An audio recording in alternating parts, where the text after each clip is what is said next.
présence, je viens contempler la beauté de ton... Vous voyez, ils sont en train de faire leur concertation, leur mascarade au palais du peuple où l'imposteur Hippolyte Kanambe les a enfermés pour les distraire pendant qu'il est en train de les distraire à l'est. Museveni est en train de réclamer quoi? Qu'on donne la partie est du pays aux Rwandais du M23. Le M23, ce sont des Rwandais.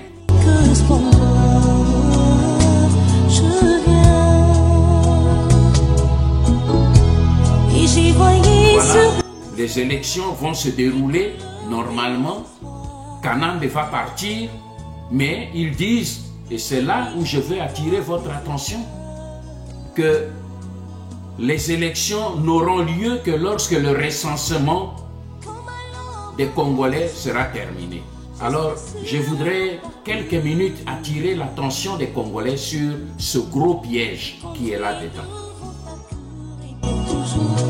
Je viens saluer ta majesté, proclamer ta sainteté. Il parle de déstabiliser le pays. Mais Mende, moi je n'ai jamais été terroriste contre mon pays.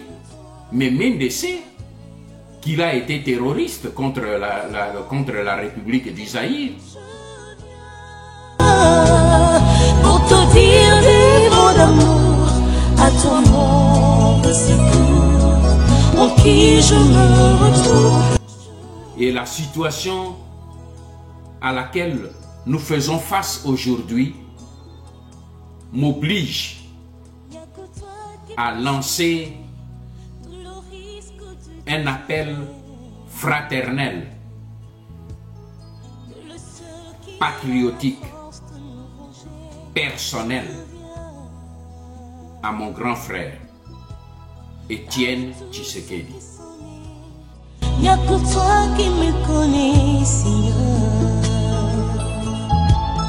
Tout ce que tu as dit. Mesdames, Mesdemoiselles et Messieurs, bonjour, bonsoir, selon le lieu où vous nous recevez. Bienvenue sur Congo Horizon et tous les médias patriotiques. Nous ne cesserons de le dire et de le répéter avec insistance. La République démocratique du Congo, notre cher et beau pays, est un pays sous occupation. À cause de ses immenses et incommensurables ressources naturelles, il n'a jamais cessé d'être l'objet d'attrait et de convoitise de tous les cartels mafieux de toute Akabi. Aujourd'hui, à l'allure où vont les choses, si les Congolais eux-mêmes ne prennent pas les choses en main pour sauver ce géant d'Afrique, la RDC se dirigera petit à petit vers un gouffre amer. Actualité politique de l'heure ayant plein de rebondissements, Congo Horizon et tous les médias patriotiques, nous avons jugé impérieux de recevoir pour vous aujourd'hui un homme, l'homme qui a toujours maîtrisé les enjeux cachés du grand public. Et cet homme, c'est bel et bien Monsieur Honoringbanda Zamboko Atumba, le président national de la PARECO et le père de la résistance. Monsieur Honoringbanda Zamboko Atumba, bonjour. Bonjour Grégoire. C'est un grand plaisir de vous avoir aujourd'hui sur nos plateaux des médias patriotiques. Avec vous, nous allons aborder plusieurs sujets d'actualité de l'heure. Sans plus abuser de votre temps, ma première question est celle de savoir les concertations nationales ont pris fin depuis quelques jours. Quelles sont, à votre avis, les retombées de ces assises sur la situation politique, sécuritaire, sociale et économique de la RDC? Pensez-vous, Monsieur Honoringbanda, qu'elles contribuent, ces concertations, à plus de cohésion nationale? Bien, merci Grégoire pour cette question. C'est important pour le temps que nous sommes en train de passer maintenant, que nous puissions éclairer la lanterne du peuple congolais, parce que le rôle des acteurs politiques, c'est d'abord d'éclairer le peuple sur la marche du pays. Et vous venez de parler de cohésion. En ce qui concerne les fameuses concertations auxquelles le peuple congolais et le monde entier vient d'assister. Eh bien, il y a des signes qui ne trompent pas, Grégoire. Les concertations se sont passées au palais du peuple et ils ont dit que c'est là qu'ils ont scellé la cohésion nationale. Mais qu'est-ce que vous avez constaté après ces concertations? On est en train de tourner en rond et on voit que les concertations se sont passées au palais du peuple. Ils ont tiré leurs conclusions, donc ils sont arrivés à la concertation. Au moment où on attendait que le petit garçon rwandais qui est à la tête à la tête de leurs institutions donne maintenant toutes les conclusions et des mesures, on a vu le chef de sa maison civile, Mugalu, se précipiter à l'imiter pour aller rencontrer Étienne Tshisekedi. Mais je crois que c'est ça le comble du ridicule. Eux-mêmes, ils ont compris que tout le temps passé au palais du peuple était inutile. Comment pouvez-vous comprendre dans un pays où les gens gardent leur tête? Pas dans un pays où les gens marchent sur leur tête comme en RDC. Mais comment pouvez-vous comprendre que dans un pays, vous voulez faire une réunion, une conférence, un dialogue pour la cohésion nationale et celui qui a gagné les élections à plus de 50% de voix, vous le laissez de côté et vous prenez quelqu'un qui n'a même pas eu 2% de voix dans sa propre région, prétendument sa région natale, et vous faites de lui le rassembleur. Eh bien, la conclusion, ils ont été ridicules. Après qu'ils ont terminé, on a vu Mugalu courir chez Tshisekedi pour aller demander qu'il intègre, qu'ils viennent intégrer et cautionner leurs conclusions et leur mascarade au palais du peuple. C'est là tout le ridicule. Ce sont là les signes qui montrent que ces histoires, ce n'était que c'est de la fumée. Il faut vraiment être sérieux. Si la classe politique congolaise était sérieuse, personne ne serait allé au palais du peuple pour aller faire plaisir à l'imposteur rwandais qui est à la tête de nos institutions. C'est là le problème. Donc là, c'est déjà un constat sur le plan sécuritaire. Mais nous voyons aujourd'hui les résultats. Je vous avais posé une question, rappelez-vous, avant la tenue de cette concertation, quand vous m'aviez posé la question, allez-vous assister à cette concertation? Je vous ai retourné une question. J'ai dit poser la question aux gens qui vont participer à cette concertation. Qui est capable de ordonner la fin de la guerre à l'est du pays? Vous vous rappelez? Je vous ai posé cette question. Aujourd'hui, la réponse est là. Ils ont terminé les concertations. Mais qu'est-ce que nous voyons à l'est du pays? La situation s'est aggravée. La situation est devenue beaucoup plus grave qu'avant les concertations. Aujourd'hui, nous allons vers une guerre généralisée. Nous allons vers la balkanisation de notre pays. Vous voyez, ils sont en train de faire leur concertation, leur mascarade au palais du peuple où l'imposteur Hippolyte Kanambe les a enfermés pour les distraire pendant qu'il est en train de les distraire à l'est.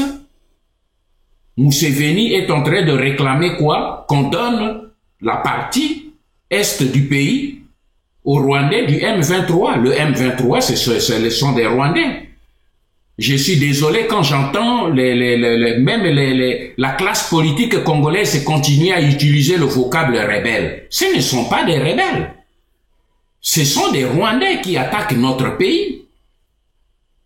Aujourd'hui, hier, avant les concertations, vous avez vu l'armée, les FARDC, de ceux qui nous restent encore comme séquelles de FARDC, ils ont repoussé les Rwandais jusqu'à la frontière. Mais il y a eu imposition de cessez-le-feu. Ce sont les Rwandais qui sont à Kinshasa, à Kigali et à Kampala. Mais qui ordonne toutes ces choses? C'est Kigali et Kampala, ce n'est pas Kinshasa. Kinshasa, il n'y a rien à Kinshasa. Donc c'est pour vous montrer que même ces concertations-là, sur le plan sécuritaire, il n'y a rien. Aujourd'hui, à l'est du pays, nous assistons maintenant à l'accélération du processus de la balkanisation.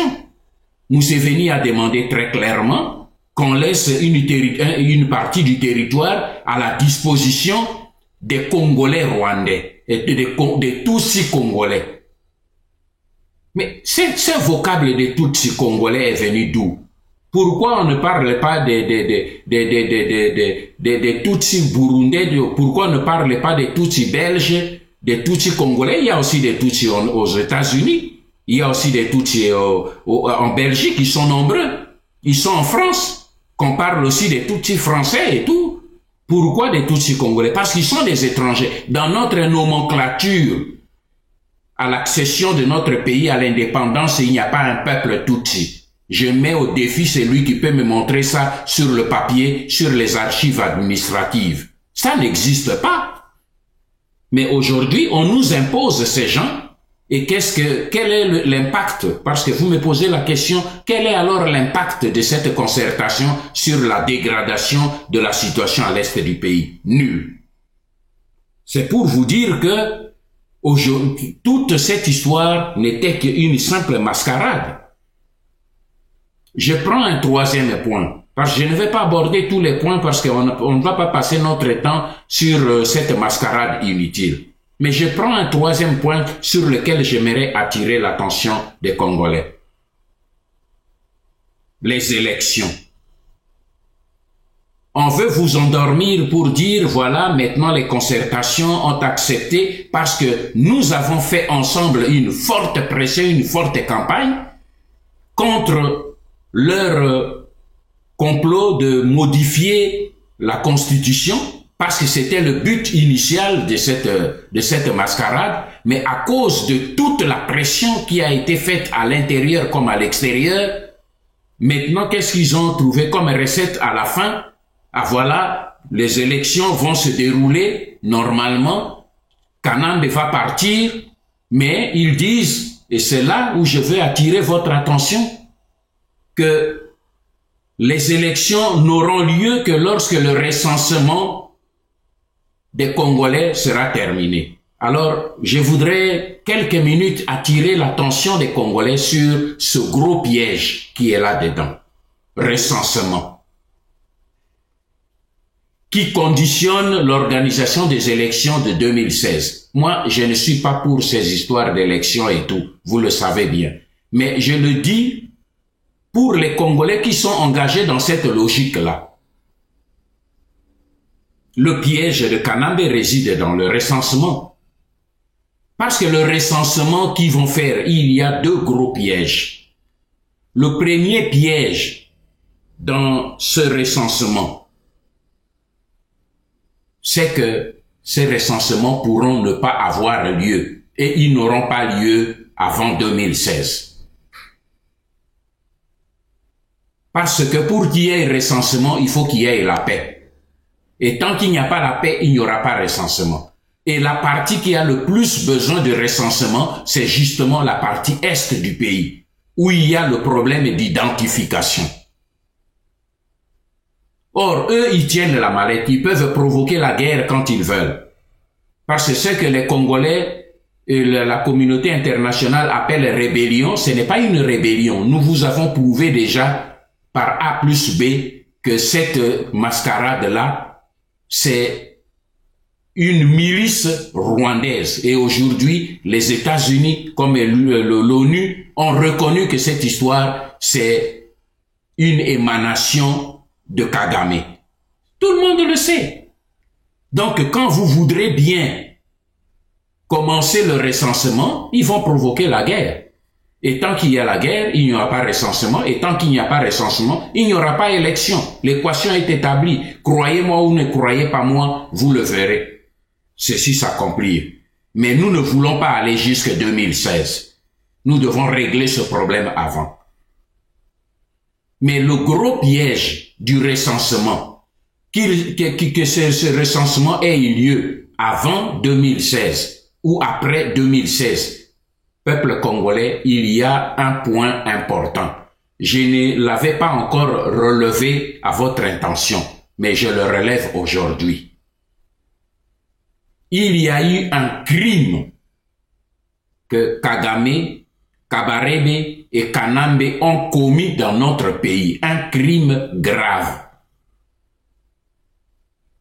On ne peut pas faire le recensement si le pays ne dispose pas des services d'identification, des archives de l'identification nationale. Pourquoi? Parce que s'il n'y a pas les services d'identification nationale, le recensement n'a pas de valeur. Pourquoi ça? Parce que si quelqu'un dit, vous dites, vous, Grégoire Watupa, que je suis né à Kisangani, dans tel village. Vous remplissez cela dans votre archive, dans votre fiche de recensement. Mais comment l'État saura-t-il vérifier que votre déclaration est réelle? C'est lorsque votre fiche est envoyée au service national d'identification, on vérifie et on voit que réellement vous êtes né, on retrouve les archives de vos parents. Je vous le dis parce que moi j'ai dirigé ce service. Le service national d'identification dépendait en 1985 quand je suis devenu administrateur général de l'AND, l'Agence nationale de documentation. Les services d'identification étaient en ce moment-là une direction de l'AND. Je suis allé inspecter, à la prise de mes fonctions, je suis allé inspecter ces services. C'est quelque chose d'immense. Toutes les archives de la République depuis l'époque coloniale étaient là. Quand j'ai visité dans cette immense documentation, les archives étaient classées province par province. Lorsque je suis arrivé dans le rayon de province de l'Équateur, l'inspecteur chef de service de ce rayon-là m'a reçu en présence du directeur d'identification. Il m'a présenté une farde. Il a dit, monsieur l'administrateur général, à l'occasion de votre visite, nous voudrions vous offrir, vous présenter un document, un dossier qui va vous intéresser. Et j'ai pris le dossier, la farde, quand j'ai regardé, mon sang s'est arrêté. Je vois la photo de mon père et je vois la tête famille Njambo Grégoire. La famille de mon père. Le nom de mon père. J'ouvre dedans les archives, le père de mon père. Donc mon grand-père que je n'avais jamais vu. Le père de ma mère. Et je parcours, je vois 6e enfant, Honoré Mbanda, né à Lissala, le 5 mai 1946. Tout était là. Ça veut dire que si, quelque part, je vais dire, je suis Honoré Mbanda, je suis né à Lissala, telle date, on va vérifier à la documentation nationale et on saura que ma déclaration est réelle.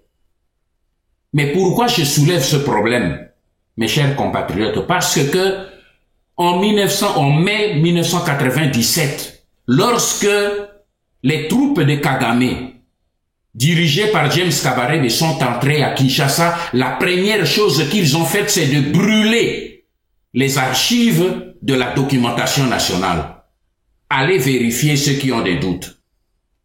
Les agents de l'ANER sont là, ils le savent. Mais avant de brûler, qu'est-ce qu'ils ont fait? Ils ont pris toutes les archives qui concernent l'est du pays, le Kivu, nord, sud, nord Kivu, sud Kivu, Maniema, toute cette partie de terre où ils veulent venir s'installer, ils ont pris ces archives, ils ont mis dans le C-130 et aujourd'hui, ces archives se trouvent à Kampala. Alors, j'ai dit solennellement au nom du peuple congolais, si Kanambe, qui veut faire le jeu aujourd'hui, qui veut faire semblant qu'il combat les Rwandais pour les Congolais, pour les endormir, eh bien, qu'il commence par nous faire ramener les archives de nos compatriotes de l'Est qu'ils ont amenés à Kigali. qui commence par ramener ses archives à Kinshasa avant que nous puissions commencer le recensement.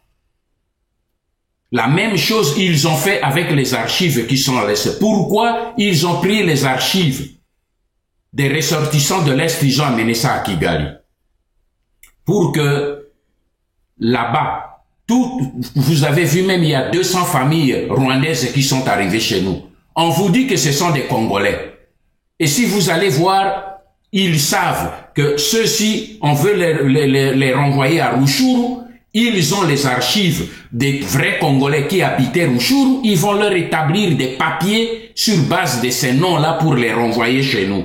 Et demain, nous allons avoir des difficultés devant la communauté internationale, comme ils veulent organiser demain leur référendum pour avoir l'autonomie de cette partie. Eh bien, les observateurs de l'ONU qui viendront chez nous se trouveront devant des individus qui porteront des pièces d'identité qui sont réellement des pièces d'identité des Congolais, ayant les références des Congolais, avec parce que les vrais Congolais sont chassés déjà de leur terre.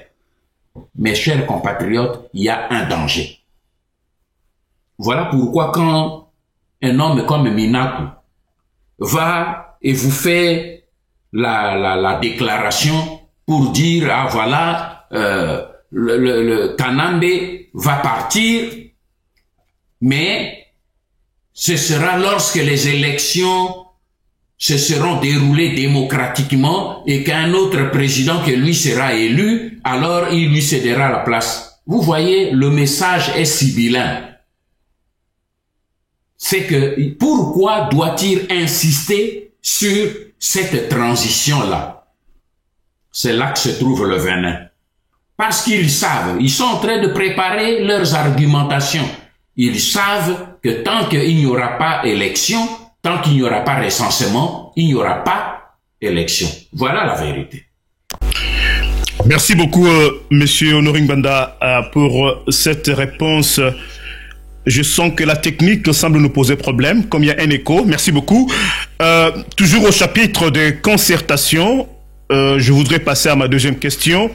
Et alors qu'on avait déjà annoncé le discours de l'imposteur Joseph Kabila devant le Parlement réuni en congrès à l'issue de ces concertations pour annoncer, semble-t-il, des mesures importantes, ce discours ne cesse d'être reporté. Savez-vous à quoi est dû ce retard, M. Honoré Ngbanda? Grégoire, le retard est simple. Vous, les Congolais, vous êtes en train de regarder à celui que vous appelez Joseph Kabila, votre président. Mais ce n'est pas ce bonhomme qui a la décision. Lui, il est entre l'enclume et le marteau. Il attend la décision de Kigali et de Kampala.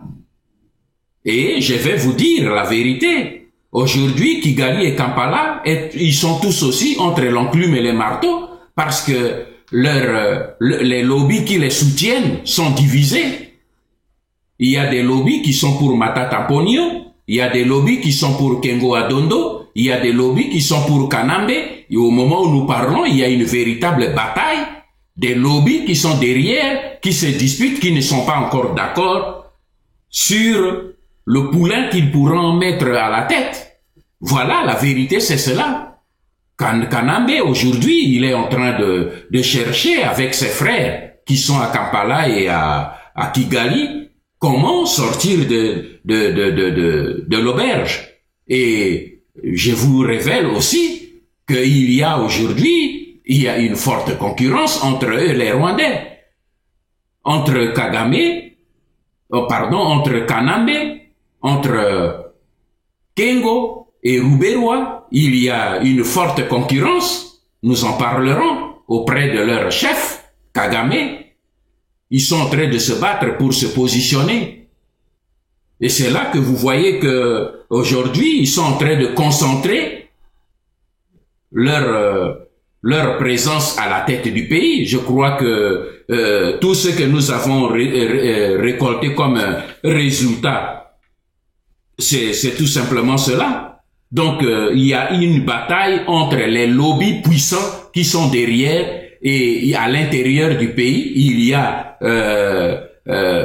les collabos qui sont dans la mangeoire derrière Kanambe, qui commencent aussi à s'agiter.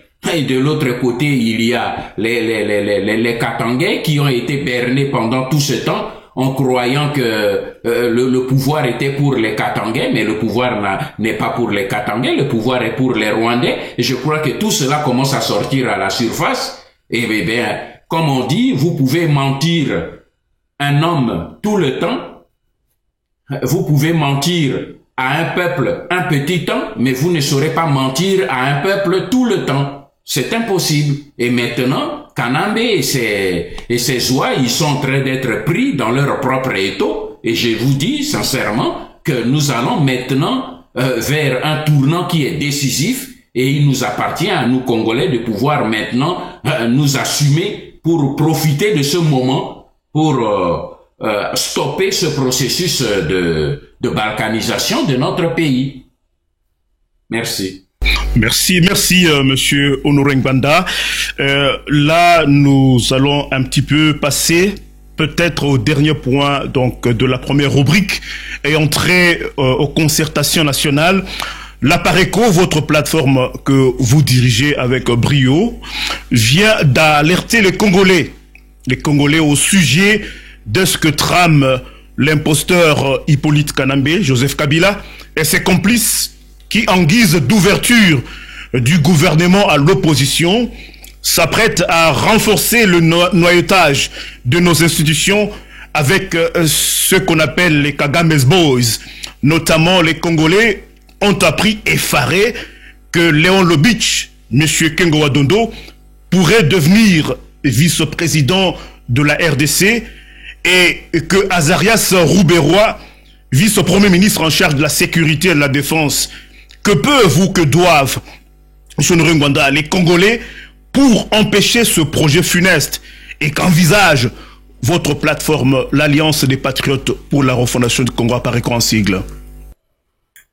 Merci Grégoire. Je crois que la première observation que je fais concerne le rôle minable que les Rwandais ont toujours fait jouer aux Congolais dans leur processus de balkanisation.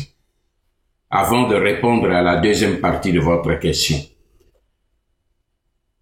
Vous savez, pour attaquer et envahir le Zaïre en 1996, les Rwandais se sont servis des Zaïrois.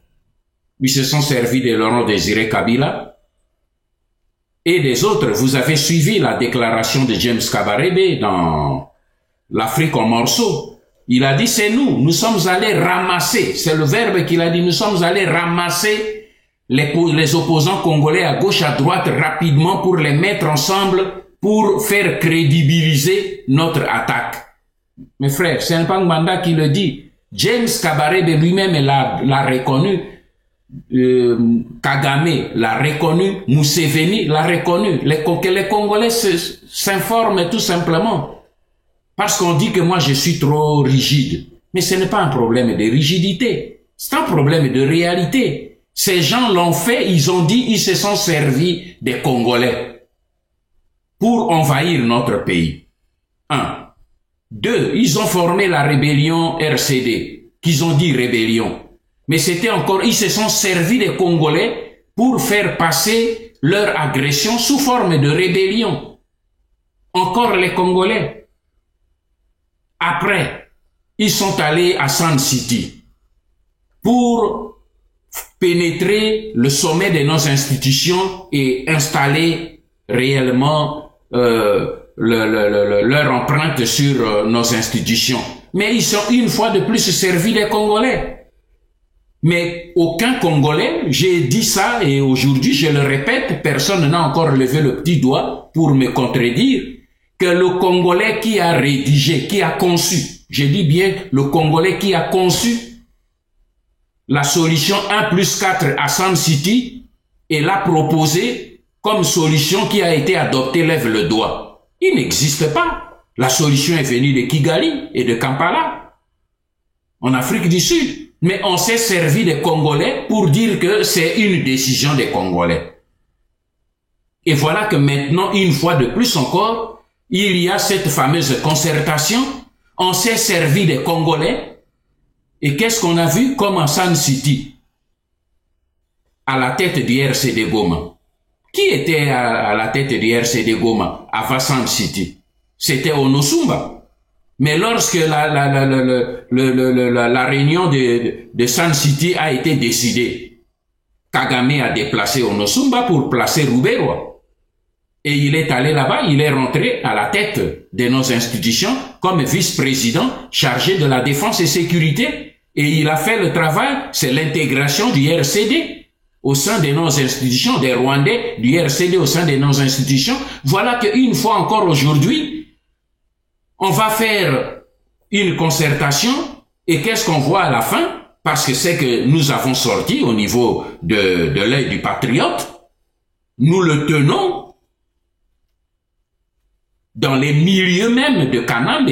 Peut-être que demain, comme nous avons dénoncé, ils vont être obligés de modifier, peu importe, mais c'est ça aussi le but pour lequel nous avons dénoncé, pour qu'ils soient obligés d'être le dos contre le mur, parce que ce sont les armes dont nous disposons encore pour le moment. C'est de dénoncer ces choses pour les empêcher, pour les obliger à s'arrêter. Parce que comme on dit en lingala, soko monindo ki ganga, et il va s'arrêter. Mais ils ont sorti cette fois-ci encore, ils veulent, qu'est-ce qu'ils font? On voit Ruberwa, qui est proposé, qui est presque déjà proposé pour le poste de vice-premier ministre et ministre de la Défense en charge des sécurités. Eh ben, c'est quoi? C'est un remake. Ce bonhomme vient maintenant pour parachever ce qu'il n'a pas pu faire dans 1+4. Il a fait du beau travail dans 1+4. Tous les Rwandais du RCD, de l'armée de RCD Goma sont entrés dans notre armée. Maintenant, il vient. Vous avez vu qu'il avait levé la voix clairement. Il n'a pas eu honte, il n'a pas mis l'eau dans la bouche. Il a réclamé l'intégration du M23 dans l'armée. Et voilà que c'est cet homme-là maintenant qu'on va lui confier l'armée et la sécurité. C'est pour parachever ce que Museveni est en train de décider à l'Est. Donc ici, c'est que moi je peux attirer l'alarme concerne plus le rôle des Congolais qui sont utilisés chaque fois comme des marchepieds des Rwandais. Likambwango nini avec la classe politique congolaise. Qu'est-ce qui fait que les Congolais soient devenus comme des simples objets sur lesquels qu'on utilise uniquement pour le bien-être des Rwandais? Le pillage de notre économie, les Congolais sont utilisés. Le massacre de nos populations, les Congolais sont utilisés. Mes frères, arrêtons-nous quand même un moment. Voilà, c'est ça le sens du message que nous avons sorti dans l'œil du patriote pour dénoncer cela. Parce que j'ai dit et je répète, ils pourront peut-être demain être obligés de modifier le placement des joueurs, mais ces joueurs-là, vous les retrouverez demain dans le gouvernement qui va pouvoir sortir. Parce que le but, c'est de renforcer la présence rwandaise au sommet de nos institutions. Et cette décision, ce n'est pas à Kinshasa qu'on la prend, c'est à Kigali et à Kampala. Voilà pourquoi. Mais quant à maintenant à votre question, qu'est-ce que le peuple congolais doit faire et qu'est-ce que prévoit la Pareco? Je vous demande de me reposer la question à la fin en guise de la conclusion. J'ai un message important à donner et je répondrai à votre question au travers de ce message-là. Merci beaucoup. Volontiers. Merci beaucoup, monsieur Honoré Ngbanazambokwatumba. Passons un petit peu à une autre rubrique, donc relative à la situation sécuritaire à l'est de la République. Que vous inspire, monsieur Honoré Ngbanda, la situation actuelle à l'est de la RDC, à l'heure où l'on apprend que le Rwanda installe déjà des centaines de familles rwandaises sur le territoire congolais et continue à martyriser les populations autochtones congolaises à travers notamment sa branche armée de M23, vous l'avez autrefois dénoncé, donc cette branche de la sissiparité kagamienne, et que pendant ce temps, le président du Sénat rwandais est tranquillement reçu à Kinshasa. Et tout ceci, alors qu'en plus de la mission des Nations Unies, la MONUSCO, il y a désormais les troupes d'une brigade d'intervention dite rapide. Ne pensez-vous pas que les choses prennent une tournure des plus inquiétantes à l'est de la RDC, monsieur Honoré Nganda? Grégoire, c'est pas à moi qu'il faut poser cette question si je pense ou pas. Je vous l'ai dit il y a quelque temps, il y a un mois, je vous ai dit que nous entrons dans une phase extrêmement dangereuse. Ça, je vous l'ai dit. J'ai dit avant les concertations, quand vous m'avez posé les questions, si j'allais à la concertation, j'ai dit, mais les concertations, c'est rien.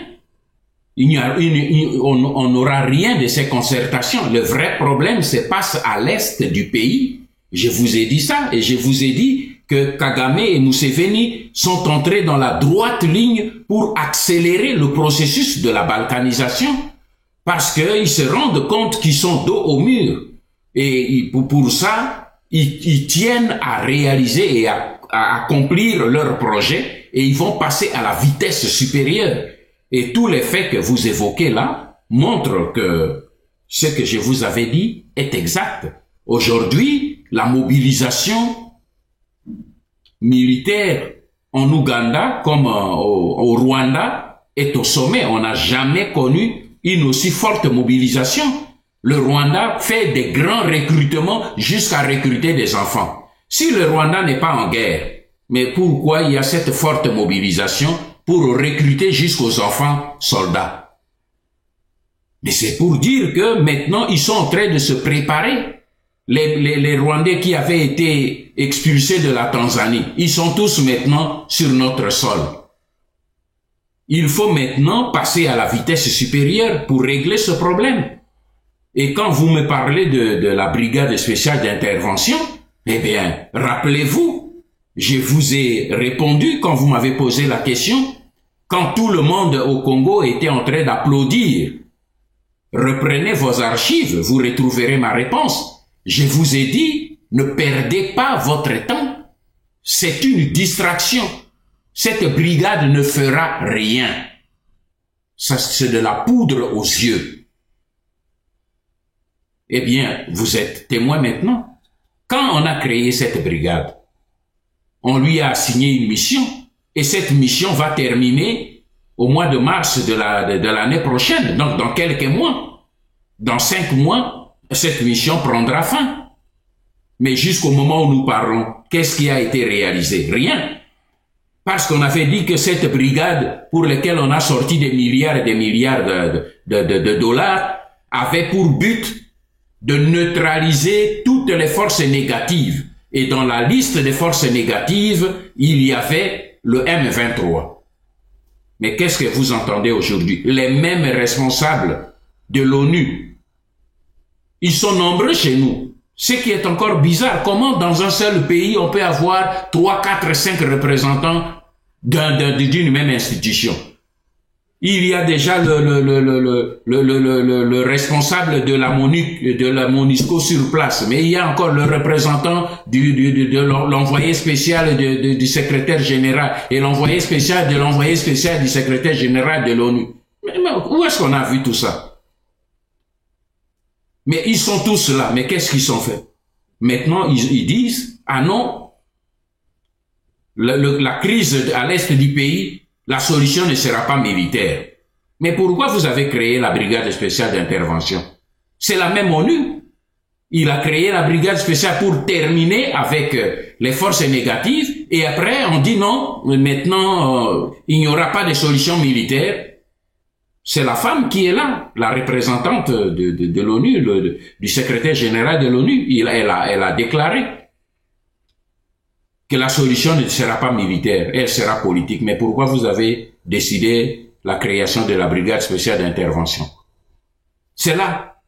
C'est cette complicité que je dénonce depuis 2004 dans mon livre Crime organisé. J'ai à maintes reprises dit, peuple congolais, cher compatriotes congolais de la classe politique, n'attendons rien de la communauté internationale. Parce que dans la guerre, l'agression de notre pays en 1996, qui ont conçu et qui ont équipé le Rwanda et l'Ouganda? Ce sont des puissances occidentales. Et aujourd'hui, la communauté internationale, c'est qui? Ce sont ces mêmes puissances. Ils ne vont pas se faire harakiri. Ils ont leurs intérêts chez nous. Ils ont terminé leur mission au Soudan, ils ont balkanisé le Soudan pour contrôler le pétrole du Soudan. Mais il y a le pétrole de Lac Albert, il y a le coltan, il y a l'or, le diamant, le cuivre, l'étain, l'uranium. Il faut qu'ils se le partagent aussi. Et ils ne voudront pas un État fort au Congo, un leader congolais fort, un leadership congolais fort, une classe politique congolaise forte et patriote. Ils ne voudront pas de ça. Ils ont besoin des pantins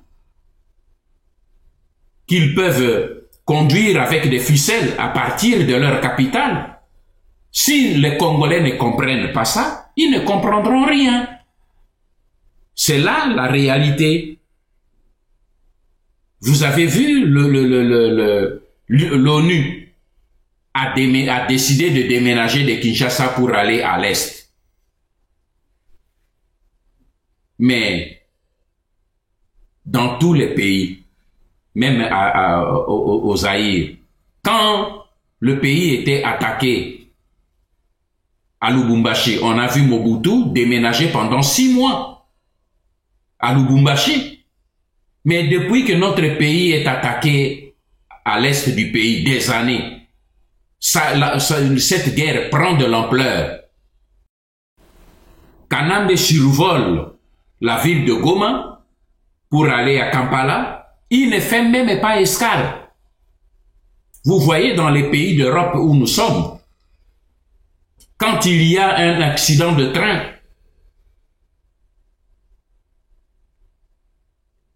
quelques minutes après, on voit le chef d'État descendre sur le lieu de l'accident. S'il n'est pas là, c'est son ministre de l'Intérieur qui descend immédiatement. Mais chez nous, on est en train de tuer, de piller, de violer à l'est du pays. Mais vous n'entendez pas du Kanambe là-bas. C'est là la réalité chez nous. C'est que nous n'avons pas un État aujourd'hui, nous n'avons pas un gouvernement aujourd'hui. Le peuple congolais est orphelin. Voilà pourquoi nous devons nous battre. Peuple congolais, nous devons nous battre, jeunesse congolaise. Nous n'avons pas un État, nous n'avons pas un gouvernement.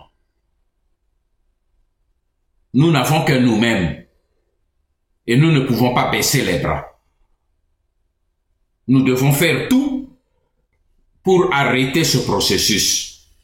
Voilà ce que je peux vous dire à ce niveau. Merci. Merci bien, Monsieur Louis Manda. Nous n'avons pas d'État. La jeunesse congolaise doit se mettre debout, mobilisée pour sauver sa patrie. Passons à une autre rubrique, M. Nringbanda Zambokatumba, toujours actualité, dans une déclaration faite ce vendredi 18 octobre 2013 sur les antennes de Radio Okapi. Le porte-parole du gouvernement d'occupation, M. Mende Omalanga, s'en est pris à vous pour la première fois en s'attaquant à monsieur ou à maître Jimmy Ambumba, qu'il qualifie comme étant le coordonnateur des activités de vos hommes des troupes sur le terrain à Kinshasa et à l'extérieur du pays. Mais il a déclaré publiquement que vous avez comme objectif de déstabiliser le pays. Il a pris le peuple congolais à témoin en affirmant que vous étiez officiellement invité à prendre part aux concertations dites nationales pour y exprimer vos fameuses revendications, mais vous avez catégoriquement refusé. Qu'avez-vous à répondre à monsieur Omalanga donc de toutes ces accusations? Vous voyez, depuis que j'ai commencé ce combat pour la libération de mon pays et de mon peuple, je me suis imposé une discipline.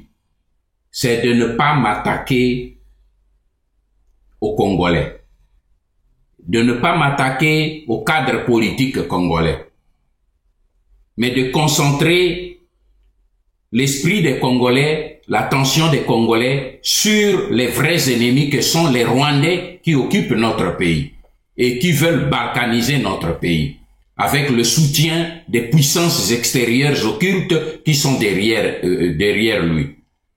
Mais aujourd'hui, je vais déroger à cette règle pour expliquer au peuple congolais.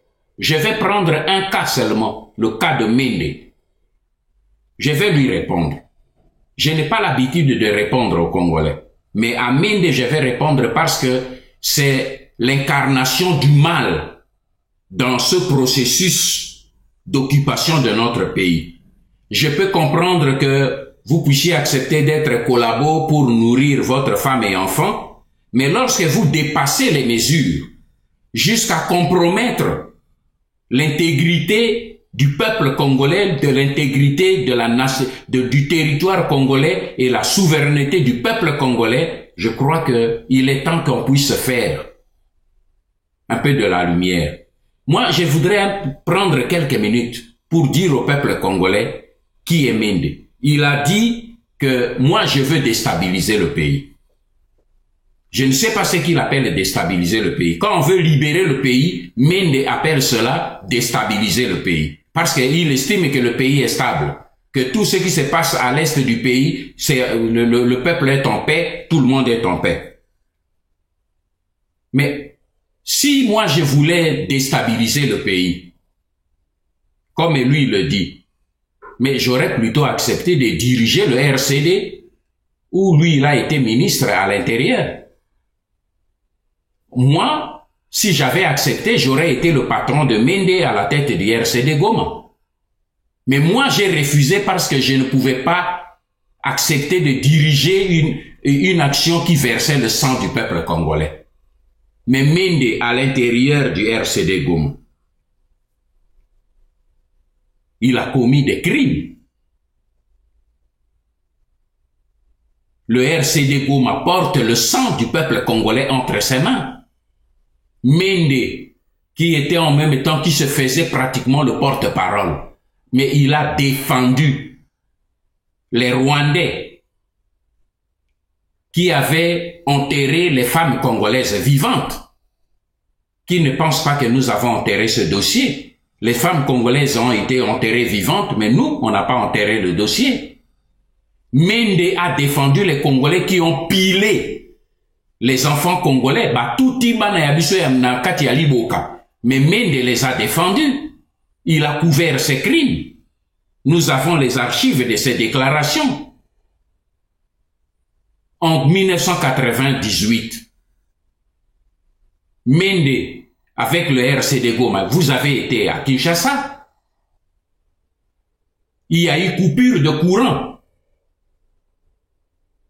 Cette coupure de courant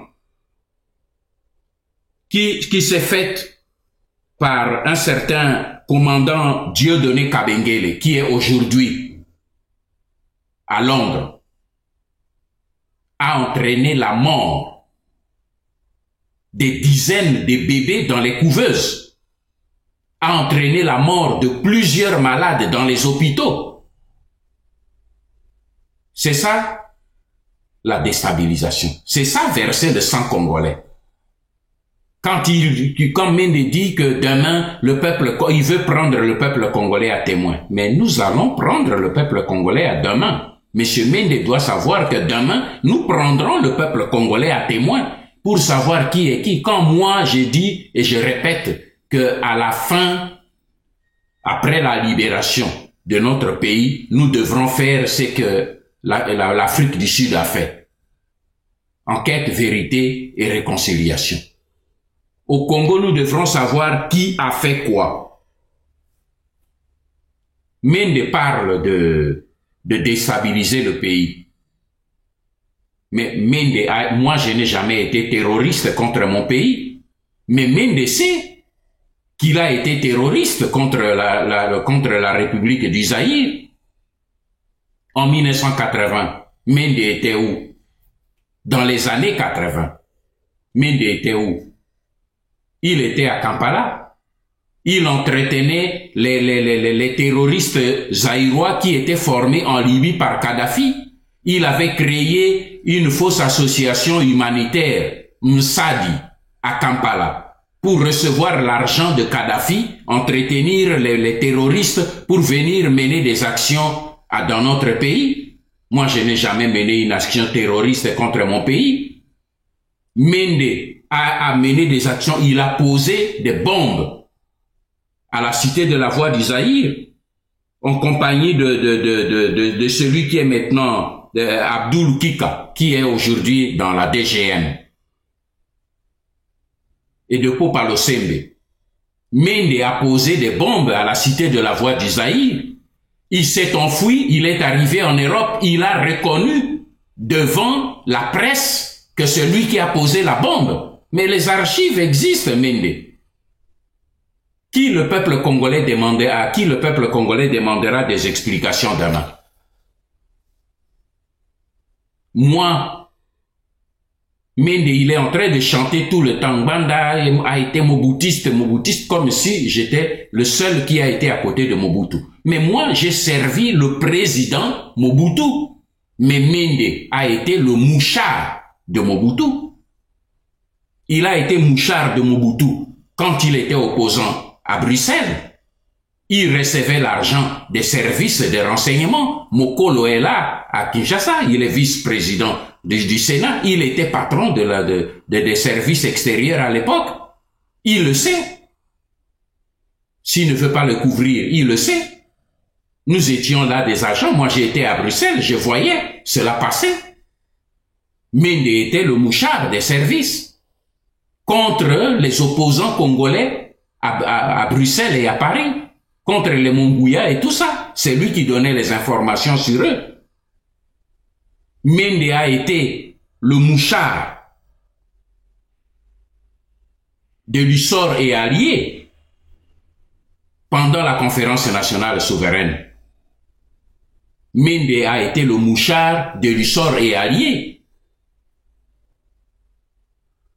Comment Mende a été nommé dans le camp de l'opposition vice-premier ministre et ministre des Transports et Communications. Mais la veille de cette nomination, Mende a reçu 100 000 $ à Kinkole, avenue Monganza numéro 12, dans la maison de M. Mongbondo, qui était en ce moment-là DG de la contribution. Il a reçu 100 000 $ qu'on demande à Mongbondo. Il est à Kinshasa.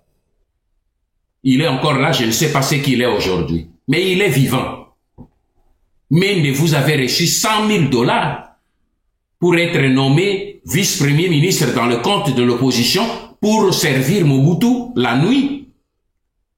Et le jour de votre nomination, vous avez organisé la fête chez vous. Mais le soir, vous attendiez, dans cette fête-là, vous aviez porté vous vous êtes saigné de pagne pour exhiber la danse cet été-là. Mais la champagne que vous avez attendue ce jour-là était venue d'où? Était venue de Kanchati à Mongaliema. Même votre champagne pour ce jour-là est venue de Mongaliema. Arrêtez de jouer avec le peuple congolais. Vous n'êtes pas digne d'être un homme politique. Vous êtes une prostituée politique. Moi, je ne le suis pas. J'ai servi Mobutu, qu'il soit mauvais ou pas. Je suis resté fidèle à lui jusqu'à sa mort. Et j'ai assumé mes responsabilités devant les Congolais. À Lubumbashi, lorsque Mobutu a reçu la délégation des opposants politiques, toujours pendant cette conférence nationale à Lubumbashi, Mende à la fin de cet entretien, où il a été préparé pour conduire les débats et arranger, amener l'opposition à s'entendre avec Mobutu. Mais à la sortie, Mende sait comment il est rentré. Il a reçu un carton de Zahir Monnet. Un carton. C'est lui qui avait donné le carton. C'est Kibambishi, toi, qui était le journaliste à la présidence. Il le sait, il est à Kinshasa. Un carton d'argent plus une Jeep Pajero. Tout a été embarqué dans le C-130 qui a décollé avec Mende pour Kinshasa. Moi, je n'ai jamais été mouchard. Et aujourd'hui, parce que nous voulons parler de cette moralité des Congolais, j'ai été à côté de Mobutu. Tout le monde le sait. Mais aujourd'hui, je mets quiconque au défi. Un homme politique qui a été soit dans l'entourage de Mobutu, soit dans l'opposition. Un seul. Qui pourra dire que M. Ngwanda, le conseiller spécial au ministre de la Défense, m'avait remis de la part de Mobutu $1 ou $2 pour que je puisse jouer le jeu. Qui lève le doigt et qui le déclare. J'ai été à côté de Mobutu, mais je n'ai jamais accepté des missions de corruption. Je le dis aujourd'hui haut et fort. Nous sommes peut-être au moment où nous devons nous dire la vérité. S'il y a eu un homme politique de l'opposition à qui j'ai remis de l'argent pour le corrompre, qui lève la main. Vous bénéficiez aujourd'hui des médias pour raconter n'importe quoi, mais le moment viendra où nous devrons nous dire certaines vérités. Mende a été ministre de l'hydrocarbure. Il connaît ce qu'il a fait du dossier de négociation de notre hydrocarbure avec l'Angola. Il sait ce qu'il a fait du dossier de l'hydrocarbure de notre pays en Italie. Moi, j'ai les dossiers. Voilà pourquoi il a peur que j'arrive à Kinshasa. Parce qu'il sait que si j'arrive, lui n'a pas de place, mais j'arriverai. Les patriotes arriveront. Ce pays, la jeunesse congolaise récupérera ce pays. Mais Mende a été à l'hydrocarbure. Il a pillé le pétrole de notre pays. Il a créé une société qui est à Brazzaville. Une société de vente de pétrole à Brazzaville. Mende inflammable. Il y a des citernes qui circulent à Brazzaville. Pourquoi vous n'avez pas créé cette société à Katakokombe chez vous, où vos propres frères marchent à pied? Arrêtez de provoquer des gens. Arrêtez de distraire les gens. J'ai décidé de ne pas mener le combat de nous attaquer entre Congolais. Mais je crois que Mende joue un rôle qui mérite que le peuple congolais sache qu'il y a des Mende comme cela nombreux en République démocratique du Congo. Mais je me suis donné une discipline de ne pas distraire le peuple congolais avec des débats ou des déballages internes. Comme on dit, les linges sales se lavent en famille. Mais c'est lui qui veut m'obliger à laver le linge en public, je vais le laver en public. À partir du moment où on veut distraire le peuple congolais pour le détourner de ce combat, eh bien, je ferai le déballage en public. Lors de la conférence nationale souveraine, j'ai eu un deal avec le maréchal Mobutu, beaucoup de gens n'ont pas su. Quand les gens ont commencé leur bruit là-bas et leur cinéma, je suis allé voir le président Mobutu sur le bateau encelé, avec un dossier. Pas un dossier, avec une soixantaine de dossiers. Et j'ai dit au président Mobutu, je veux avoir votre autorisation. Les gens qui sont en train de raconter des sornettes sur vous, je suis conférencier. Si j'entre, alors je vais déballer tous ces gens. Mais là-dedans, vous savez qu'il y a en même temps les secrets d'État qui sont là. Mais je m'en fiche. Il faut que s'ils veulent que le peuple connaisse la vérité, le peuple connaîtra la vérité. Si vous m'autorisez d'aller à la conférence, eh bien, je vais déballer. Si vous m'empêchez de déballer, je n'entre pas à la conférence. Pour la première fois, le président Mobutu a pris du temps. Il a regardé le fleuve pendant quelques minutes. Et puis, il s'est retourné, il a dit, Mbanda, reste chez vous, restez au bureau. J'étais ministre de la Défense, il dit, occupez-vous de vous, n'allez pas là-bas. Ce n'est pas les dossiers qui manquent pour déballer les Congolais qui sont chez nous. Mais ça servira à quoi? Occupons-nous de notre pays. C'est le pays qui veut aller maintenant.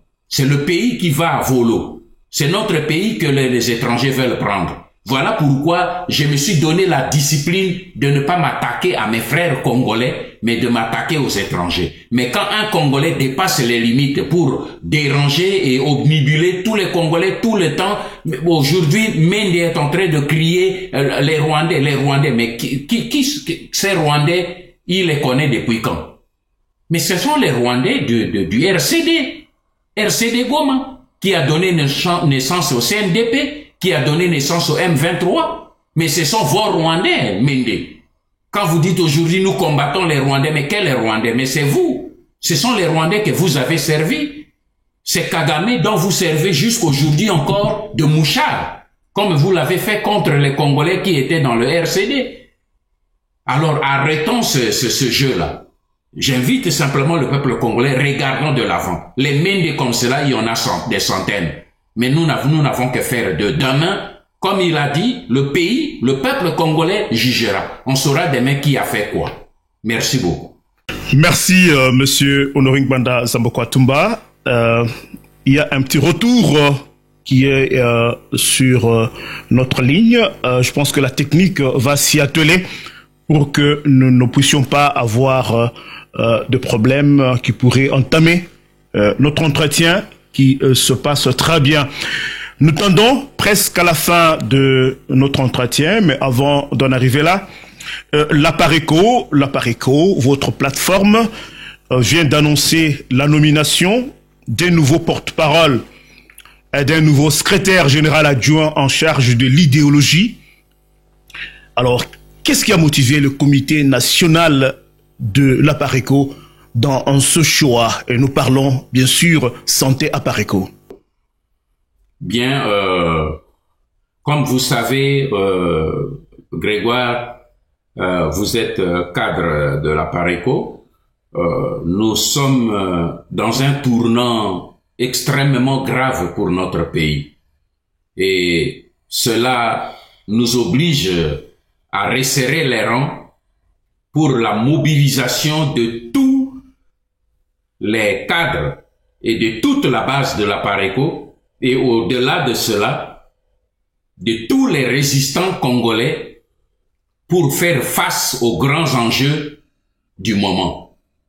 Voilà pourquoi, après le départ d'un des cadres du secrétaire général adjoint, nous avons porté notre choix sur un autre cadre, Monsieur Léonard Moulopo.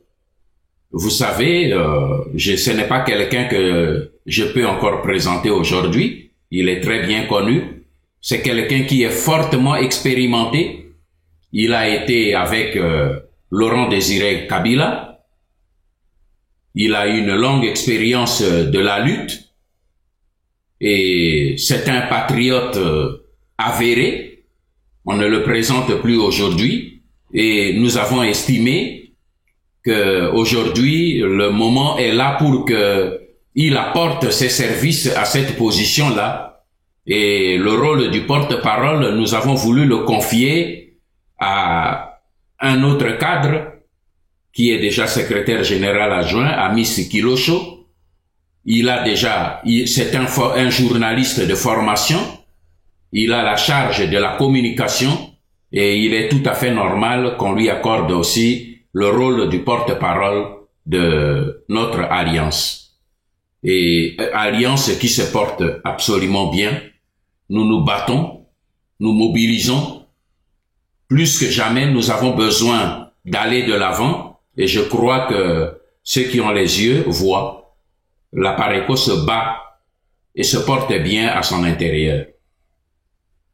Merci. Oui, merci bien, Monsieur Honoré Ngbata.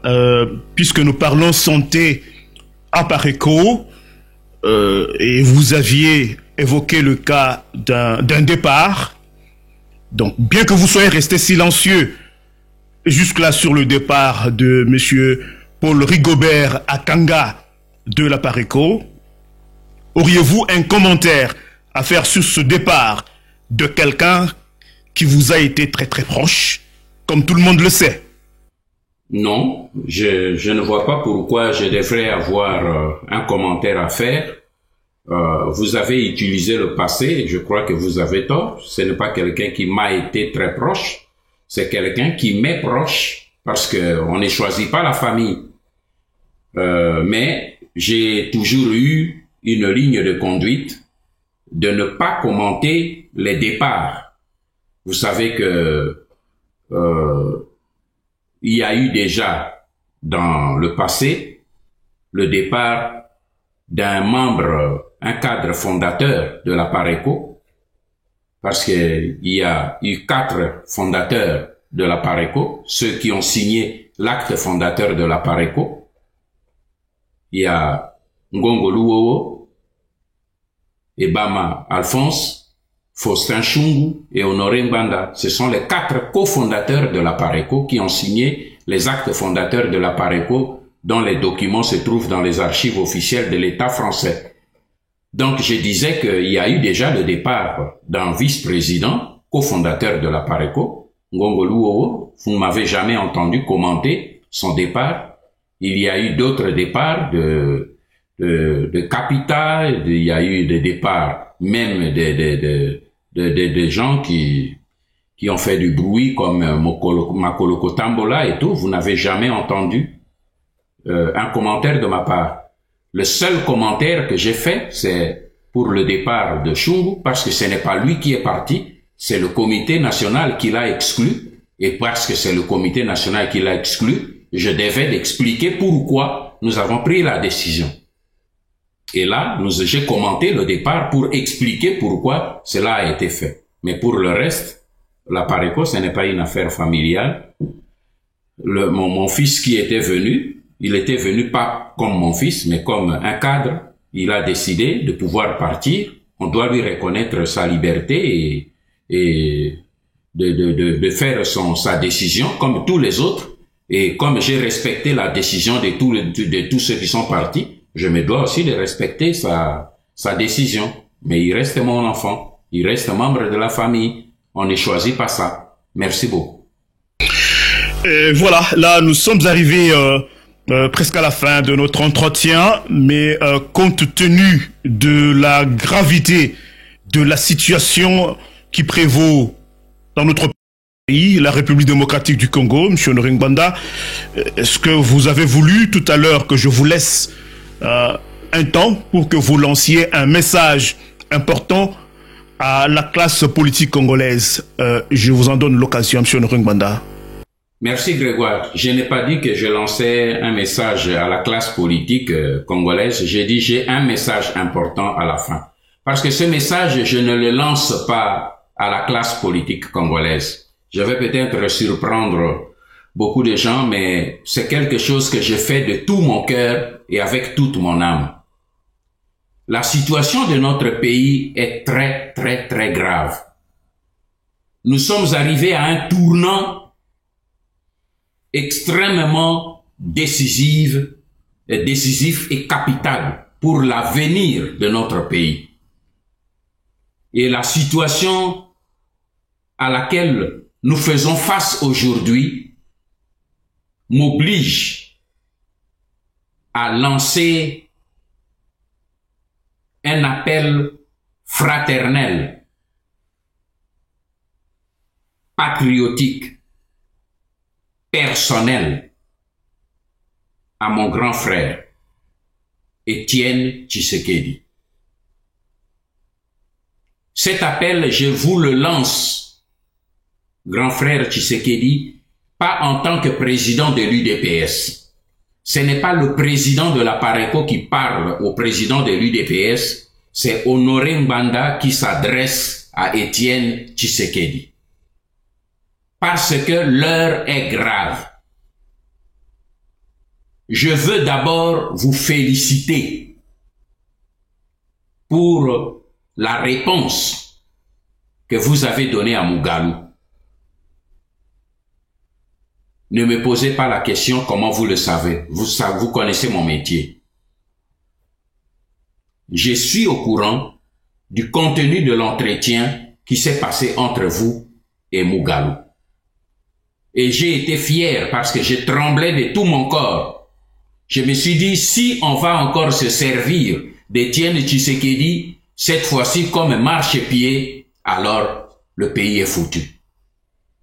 Parce que ces gens-là, ils ont compris que la mascarade qu'ils ont fait au palais du peuple ne pouvait pas passer si ils ne vous utilisaient pas comme marchepied, comme ils l'ont fait à Sun City. Vous avez été à Sun City, ils avaient besoin de vous pour plébisciter toutes les décisions qu'ils avaient prises là-bas. Ils ont eu besoin de vous en 2006 pour les élections, pour que vous puissiez vous impliquer en vous proposant que vous alliez être inscrits, ils allaient retarder et ouvrir les portes pour que l'UDPS et vous-même, vous puissiez vous inscrire pour participer. Dès que vous avez donné votre accord qui a plébiscité les élections de 2006, ils vous ont fermé toutes les portes. Vous n'avez même pas participé aux élections. En 2011, ils avaient besoin que vous puissiez participer. Et vous aviez dit vous-même à Bruxelles que cette fois-ci, les décideurs m'ont promis qu'ils feront respecter le résultat des élections. Vous avez vu, vous avez gagné les élections, comme je vous l'avais dit, mais comme je vous l'avais prévenu aussi, ils vous ont confisqué le pouvoir. Mais ils se sont servis de votre participation pour plébisciter une fois de plus ces élections. Et ils ont cru que cette fois, ils allaient encore profiter de vous pour plébisciter les négociations du palais du peuple. Mais cette fois, les écailles sont tombées de vos yeux. Vous avez renvoyé Mugalu à son expéditeur. Et le peuple vous en sera gré. Il vous en saura gré.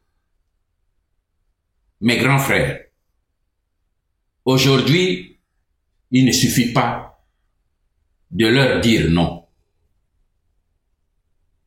Ne regardons pas les erreurs que nous avons commises dans le passé. Vous avez commencé avec Mobutu, moi j'ai terminé avec Mobutu. Chacun a eu sa part dans la trajectoire de Mobutu. Sa part de responsabilité. Mais ce n'est pas ça qui compte aujourd'hui.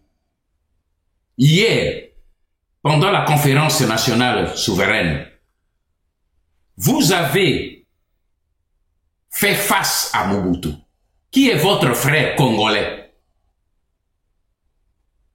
Vous l'aviez mis à genoux. Il avait fait sortir Zaïre monnaie, la nouvelle monnaie, une nouvelle pierre, une nouvelle monnaie. Vous avez dit un mot seulement pour démonétiser cette monnaie qu'on a appelée Mokomboso. Et cette monnaie, malgré tout ce que les services, le gouvernement avait fait comme stratégie pour le faire accepter, ça n'a pas marché. Un seul mot de vous. Parce que dans la vie, grand frère Tshisekedi, Dieu donne à chacun un don particulier. Vous avez un don. J'ai un don. Aujourd'hui, le peuple congolais n'a plus de classe politique, vous le savez. Le Congo n'a plus d'armée.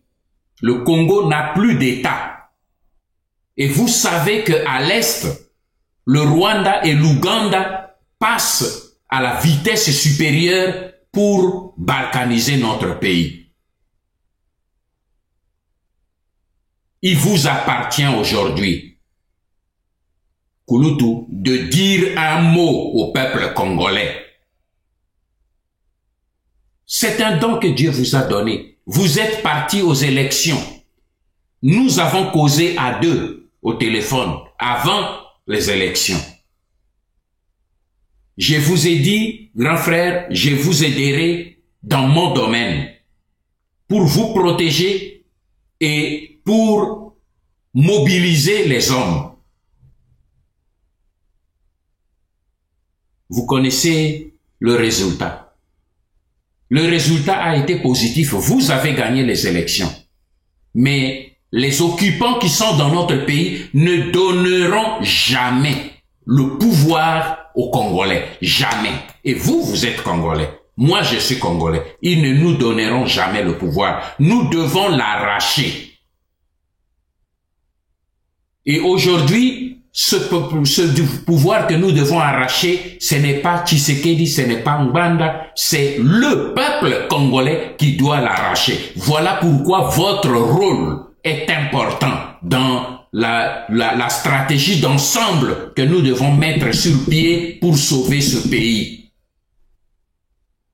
Je vous confirme que moi, je ne cherche pas le pouvoir.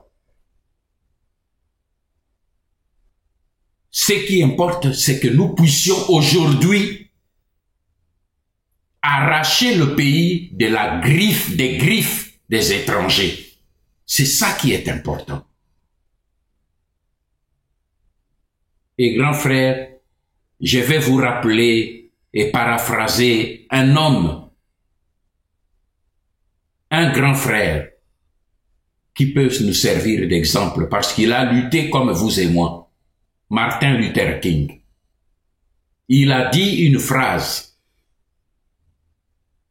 Il a dit, si dans la vie, vous n'avez pas un but, un objectif, un idéal pour lequel vous soyez prêt à mourir, alors vous ne méritez pas de vivre.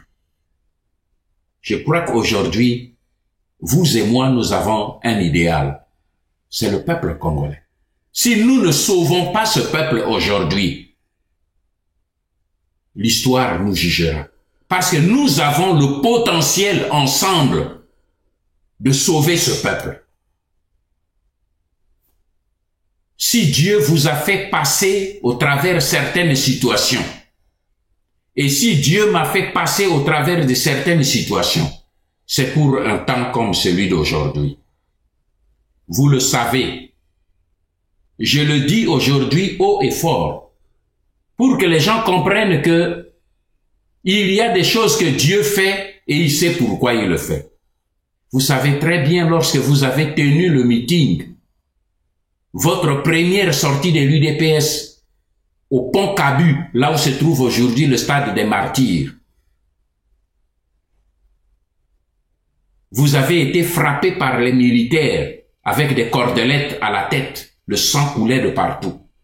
Et vous avez été arrêté et mis au cachot des services de renseignement et d'action militaire, SARM, du général Mayele à l'époque. Vous vous rappelez de ce qui s'est passé cette nuit-là. Je vous le dis aujourd'hui comme témoignage devant les Congolais.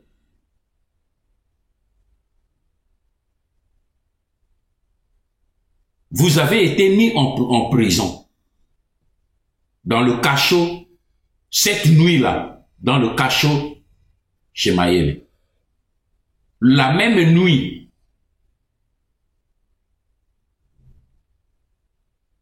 un des adjoints de Mayele, le colonel Moriba, il est aujourd'hui toujours dans les FARDC, je ne sais pas, j'avais appris à l'époque qu'il était à Kisangani, je ne sais pas s'il est à Kisangani ou il est en Kinshasa, est venu me voir en catastrophe, à minuit, tout tremblant, parce que je leur avais donné des consignes que Mobutu m'avait données avant de partir à Bujumbura. Quand ces incidents sont passés, Mobutu était à Bujumbura. Mobutu, avant de partir devant Mayele et Njimbi, avait dit, je ne veux pas qu'on touche à Tshisekedi pour cette sortie. Empêcher cette manifestation, mais que personne ne touche à sa santé. Et avant de sortir, il m'interpelle et dit, Mbanda, c'est vous l'administrateur général, je vous rends responsable de toute cette organisation et de mes consignes. Parce que Mobutu était un frère à vous. Il m'a dit qu'on ne touche pas à votre vie.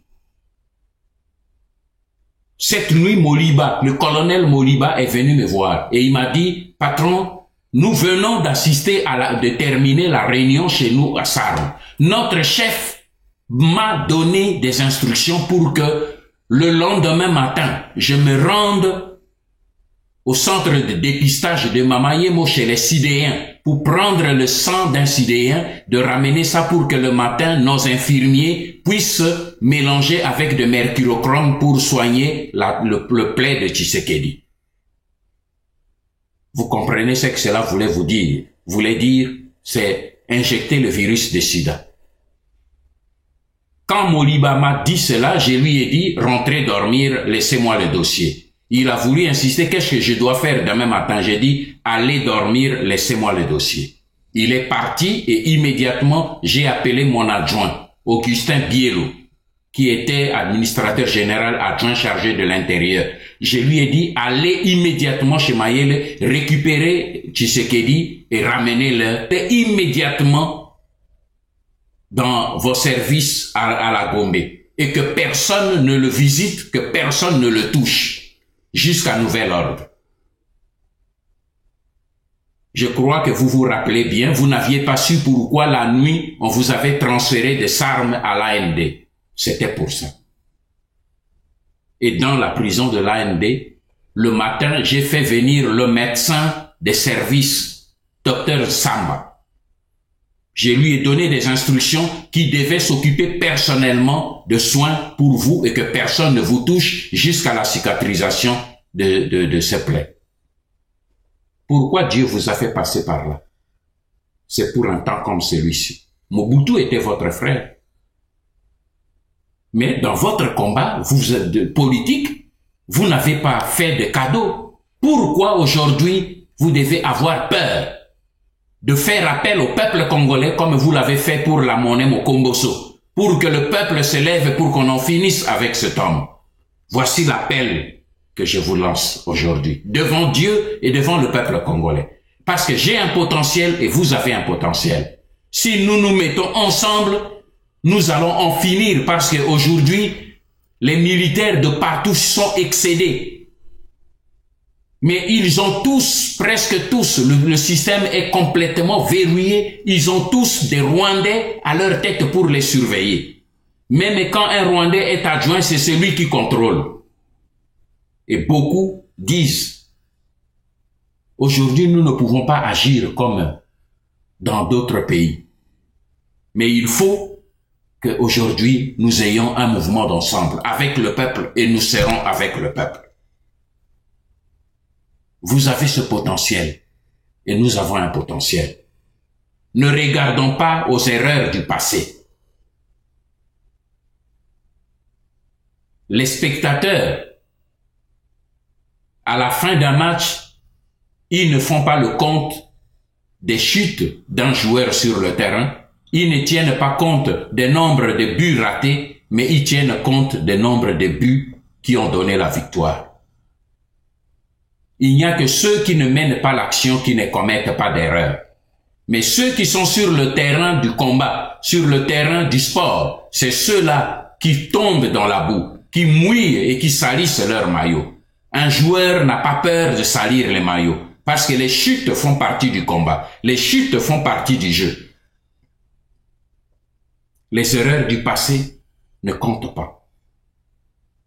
Ça fait partie de notre expérience. Unissons. La jeunesse du Congo nous regarde.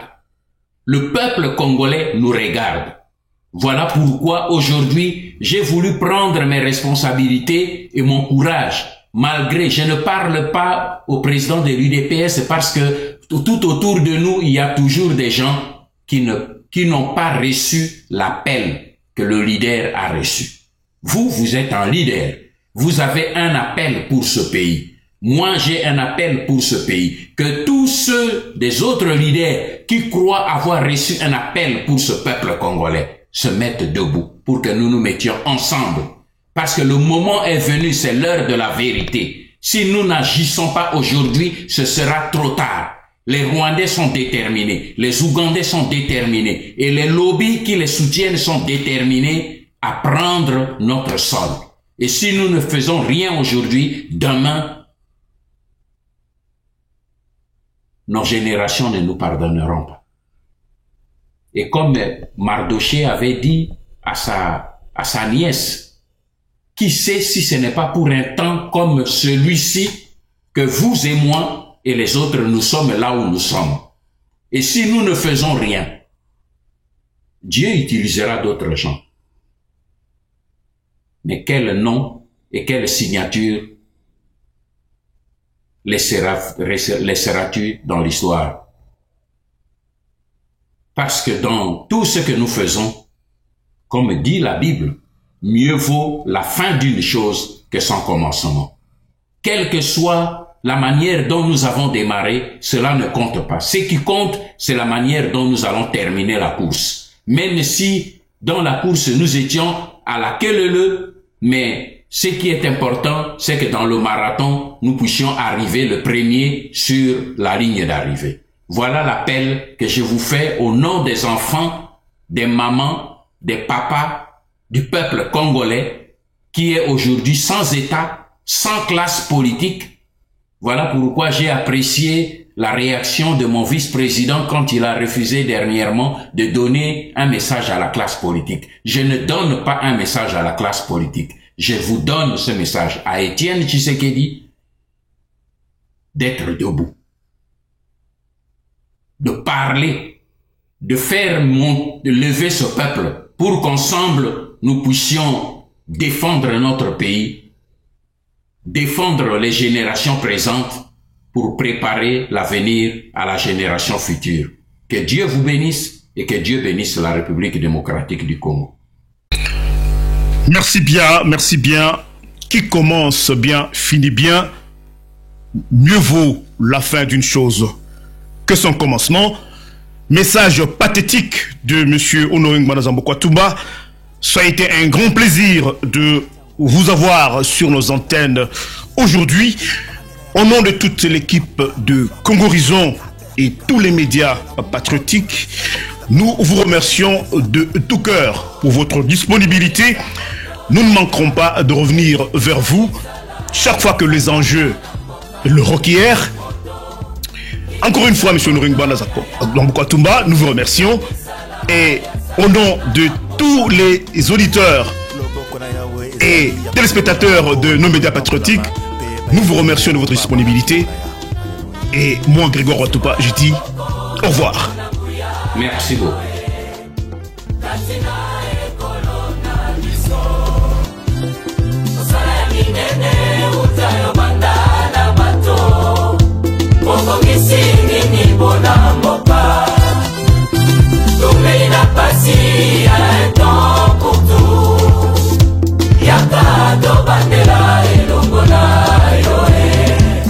Yaka mokonzi yaka to bandela motonge ekolo elongo na yo tali tulukulu ya basomi ya Kongo batelemi mpona koyamba lipambo likote epai na yo simbola loboko na ekolo tolingi tomona embo na yo simbola loboko na ekolo tolingi tomona embo simbola loboko tomona nguya tobebisa misala ya satana na mboka makila ma Yesu mapetola ekolo mabebisa misala ya satana na mboka sembola loboko tomona nguya tobebisa misala ya satana na mboka makila ma Yesu mapetola ekolo mabebisa misala ya satana na mboka moto kikisa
ekeseni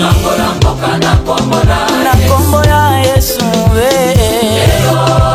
elonga elonga elonga elonga elonga elongo na Yesu